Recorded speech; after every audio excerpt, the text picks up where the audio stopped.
Today, we're cracking open a document that has set off a political firestorm in Pakistan. It's the PTI party's white paper on the 2024 general elections, and it basically lays out their case for what they call systematic, widespread rigging. So what exactly is the party claiming? Let's get right into it. Okay, so it all kicks off on February 8th.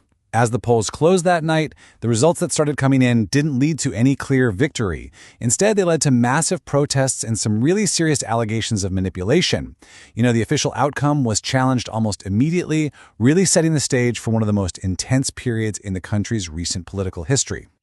And in response to all that chaos, the Pakistan Tehreek-e-Insaf Party, that's PTI, put together this white paper. It's their official argument, right? And it details these allegations of systematic rigging at every single stage, in the months before anyone even voted, during the chaos of election night, and then in the days after the polls had closed.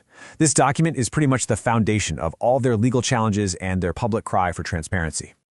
Now, to really wrap our heads around the claims in this white paper, we first have to get a handle on the key players and, more importantly, the key documents involved in any Pakistani election.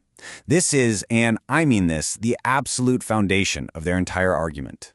First up, you've got the Election Commission of Pakistan, the ECP.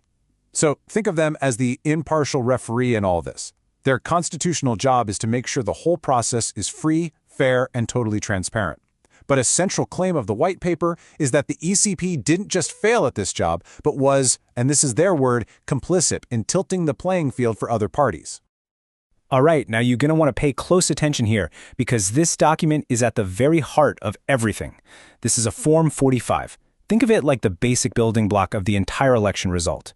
It's filled out at every single polling station, right there in public, and it records the final vote count for every candidate. And here's the crucial part. Agents from all the political parties are there, and they sign it as witnesses. This thing is the primary source, the ground truth of the election. And from all those individual Form 45s, we get this, the Form 47. This is the big one, the consolidated result for an entire constituency, and is put together by a returning officer. Now, their job is supposed to be simple. Just add up the numbers from all the Form 45s. So here's what you have to remember. The totals on a Form 47 must be an exact match to the sum of those Form 45s.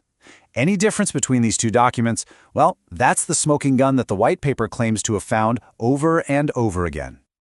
So now that we've got the paperwork down, let's rewind the clock a bit. The white paper argues that this election was compromised long before a single ballot was even cast. It claims there was this whole coordinated effort to create an uneven playing field and basically dismantle the PTI party piece by piece. So here's how it's supposed to work in Pakistan. When an assembly is dissolved, a neutral caretaker government is put in place. Their only constitutional purpose is to oversee the country's day-to-day business and, most importantly, make sure a fair and impartial election happens. They're meant to be the unbiased umpires of the whole democratic game. But the white paper alleges these caretakers did the exact opposite. It claims they broke the Constitution by delaying elections way past the 90-day limit. And instead of being neutral, it says they acted as facilitators for PTI's main rival, the PMLN party. The document is filled with allegations of harassment, of using a law called Section 144 to ban PTI rallies, and even appointing biased officials to key election posts. All of this, the white paper argues, was designed to unfairly tilt the scales from the very beginning. And this leads us to a theme that comes up again and again in the white paper. A conspiracy theory they call the London Plan. PTI's leader, Imran Khan, claimed that his political rivals, especially Nawaz Sharif, who was in self-exile in London at the time, were plotting with powerful forces to systematically take PTI apart and just wipe it off the political map.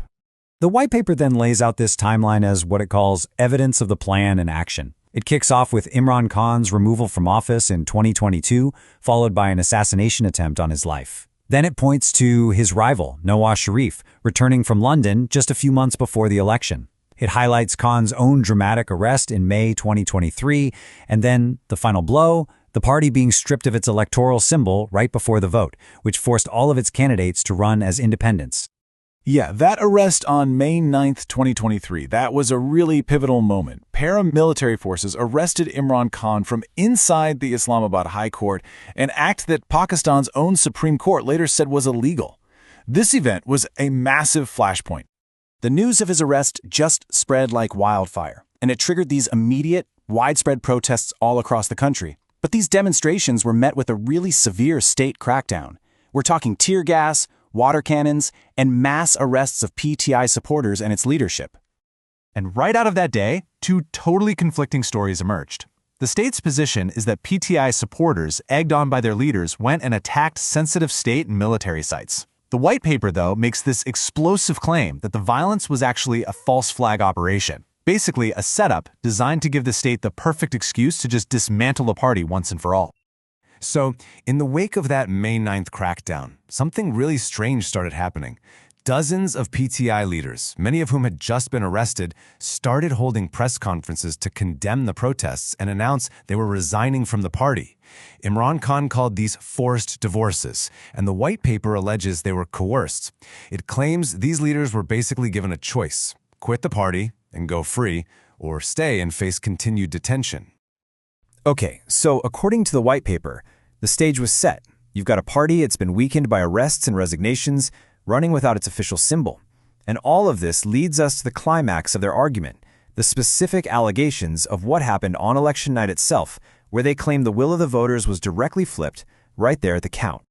To put it as simply as possible, the white paper's entire case boils down to this. They are alleging that the final, official results that were announced by the Election Commission just do not match the numbers that were recorded on the ground on those original source documents, the Form 45s.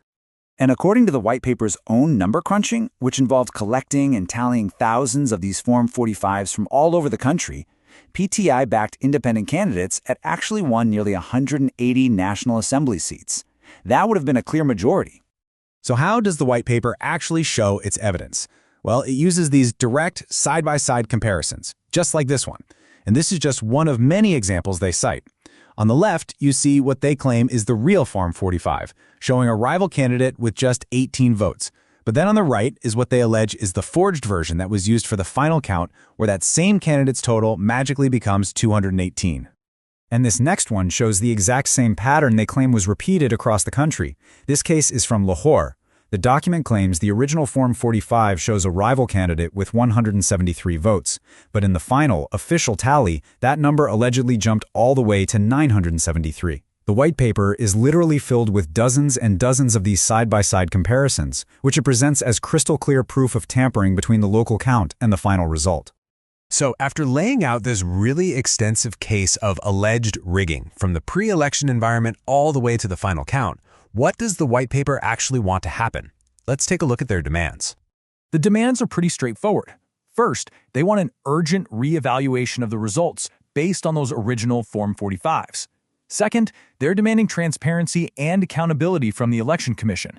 And third, they want a thorough, independent investigation into every single one of these allegations. Really, at the end of the day, the paper is a call to action for what they see as restoring basic democratic principles. And that really brings us to the fundamental question at the heart of this whole controversy. It's a question that goes way beyond any single party or election. When the most basic documents of a democracy, like a vote count sheet, become the actual points of contention themselves, how can citizens ever really trust the final result? It's a question that Pakistan is grappling with right now, and one that has some really profound implications for the future of its democracy.